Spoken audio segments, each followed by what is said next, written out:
In 1453, one city fell, and the world was never the same again. This is the story of the fall of Constantinople, a turning point that reshaped history forever. For over 1,000 years, Constantinople stood as the magnificent capital of the Byzantine Empire. It wasn't just a city, it was a symbol of power, wealth, and faith, one of the greatest cities the world had ever known. Its location was its strength and its destiny. Situated right at the crossroads of Europe and Asia, it was the gateway between two worlds. If you controlled Constantinople, you controlled the immensely profitable trade routes that flowed between the East and the West. Imagine the silks, the spices, the ideas, all passing through its golden gates. But by the 15th century, the golden age of the Byzantine Empire was long over. It had become a shadow of its former self, a dying empire clinging to its glorious past. Its vast territories had shrunk dramatically, leaving little more than the city itself and a few scattered lands. Its army, once feared and respected, was now tragically small. The empire was vulnerable, isolated, and running out of time. And surrounding this fading jewel was a formidable new force, the Ottoman Empire.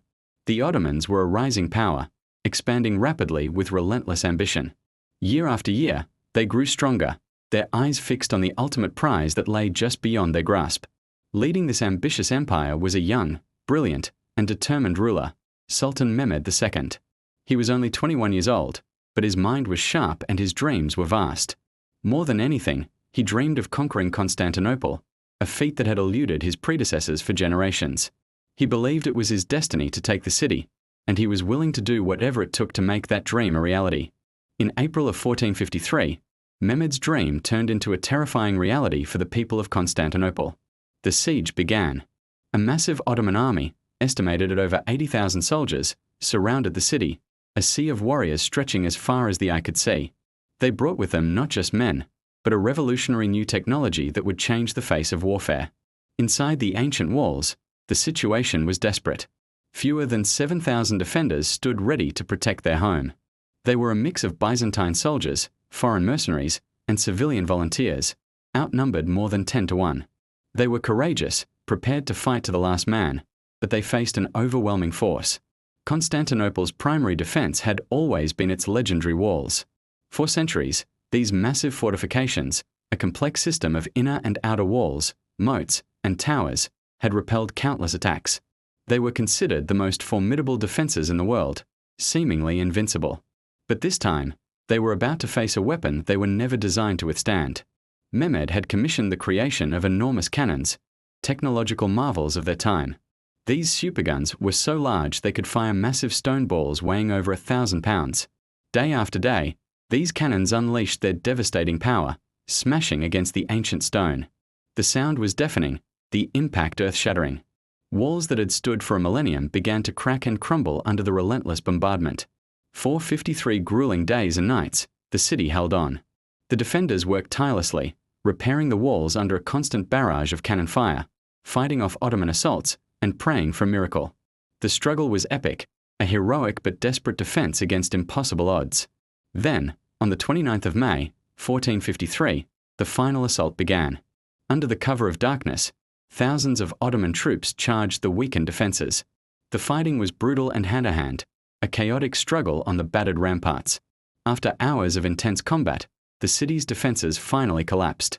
The Ottoman soldiers poured through the breaches in the walls. The end had come. Constantinople had fallen. The last emperor, Constantine XI, was killed in the final battle, fighting alongside his men. With the fall of its capital, the Byzantine Empire, the last remnant of the Roman Empire, was extinguished forever after more than 1,100 years. Sultan Mehmed II rode into the city not just as a conqueror, but as its new master. He claimed Constantinople as the new capital of his burgeoning Ottoman Empire. He walked through the Grand Hagia Sophia, awestruck by its beauty, and ordered it converted into a mosque, a symbol of the new order. Over time, the city's name would evolve, becoming widely known as Istanbul. A new era had begun for the city, one that would see it rise again as the center of a new and powerful empire. But why did this one event change the world? The fall of Constantinople is often seen as the symbolic end of the Middle Ages. The closure of the traditional land routes to the east forced European nations to look for new sea routes, fueling the Age of Discovery. Scholars fleeing the fallen city brought with them a wealth of classical Greek knowledge to Italy, helping to spark the intellectual and artistic explosion of the Renaissance. It was a catalyst for monumental change. One city fell, but in its place, history lunged forward. So, here's a question to think about. Was the fall of Constantinople inevitable, the final act of a long decline? Or could history have taken a different path if just one thing had gone differently? Let us know what you think in the comments. Thanks for watching, and if you enjoyed this journey into the past, be sure to like and subscribe for more.